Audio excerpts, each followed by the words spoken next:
Bonjour à tous.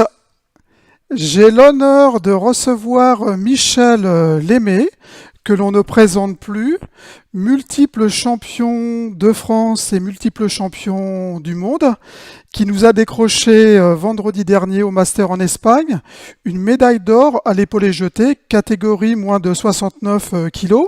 Ça va, Michel? Oui, très bien, merci. Oui, vous êtes rentré de la compétition cette nuit?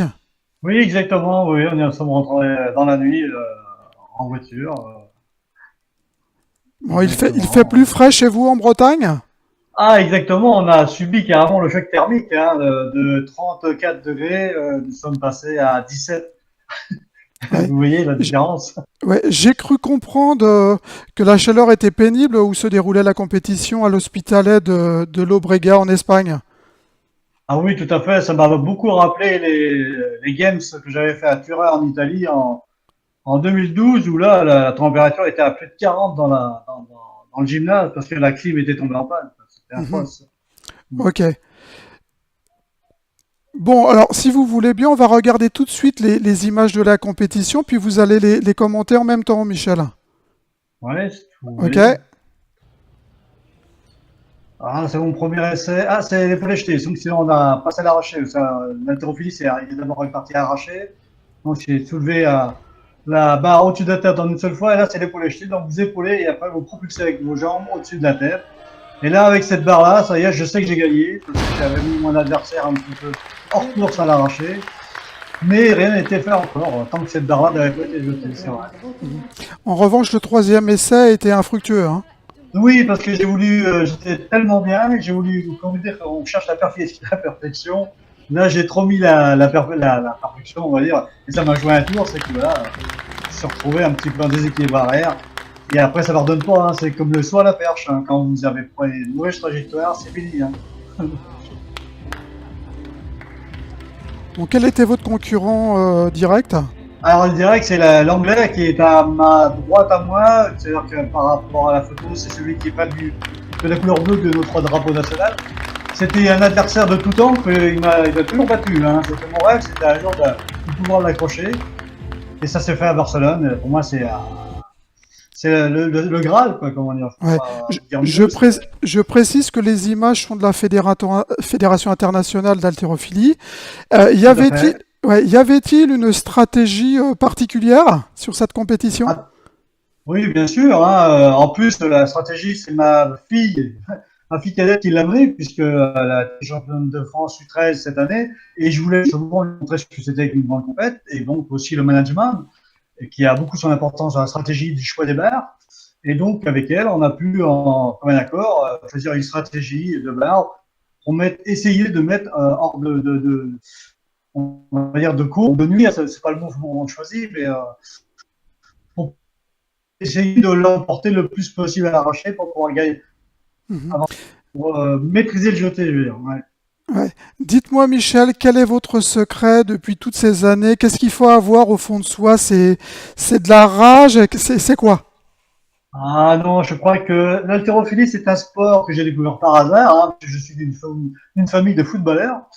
Et effectivement, c'est un de mes cousins qui est plus de ce monde malheureusement qui m'a amené là par hasard. Et je crois que c'était un sport de passion. Je suis tombé tout de suite amoureux, comme on tombe amoureux d'une personne. Et ça m'a plus quitté hein, depuis l'âge de 14 ans. Donc j'ai démarré en septembre 72, juste après les Jeux de Munich. Et depuis ce temps-là, ça s'est jamais arrêté. Voilà, j'ai eu la chance de faire partie des sportifs de haut niveau. Hein. J'étais dans la police nationale, qui m'a donné du temps pour m'entraîner. J'ai raté les Jeux de peu. Enfin bref, j'ai un petit passé derrière moi qui est assez sympa. Quoi. Mhm. Comment observez-vous l'évolution de la pratique depuis toutes ces années? Est-ce qu'il y a quelque chose qui vous frappe aujourd'hui en positif ou en négatif dans ce sport? Ah, c'est plutôt en positif, c'est-à-dire que maintenant on arrive quand même, bon, c'est vrai, c'est pas toujours évident, on va parler de choses qui fâchent, mais on va parler de dopage, mais c'est vrai que depuis un certain temps, hein, depuis pas mal de temps, depuis près de 8 ans, maintenant la Fédération internationale s'est acharnée à essayer de déceler les produits indétectables, et on arrive à avoir maintenant une haltérophilie un peu plus propre, et on retrouve des nations comme la nôtre, la France. D'ailleurs, on a eu deux vice-championnes de France, championnes d'Europe, pardon, seniors cette année, c'est pas par hasard. Donc on retrouve des petites nations qui étaient très fortes avant, mais qui ont été dépassées par les grandes nations.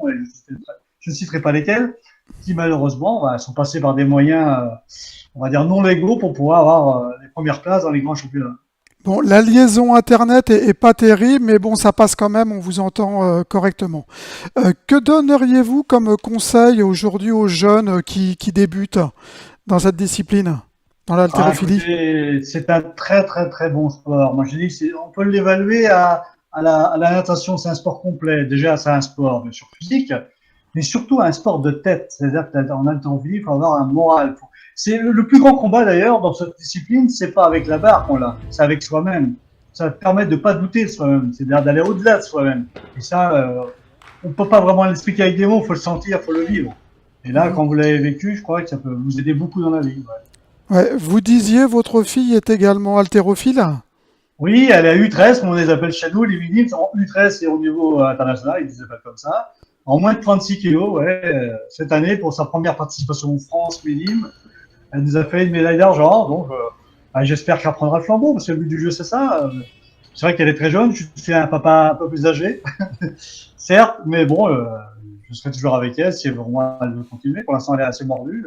On verra par la suite. Mhm.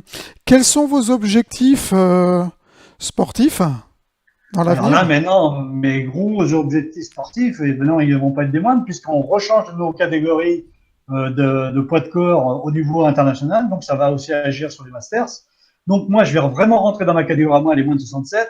Et c'est de, pour moi, établir les propres records du monde et d'Europe. Ouais, ça, c'est mon objectif pour l'année prochaine à Rovaniemi en Finlande. Et après, à Montréal, au Canada, pour les mondes.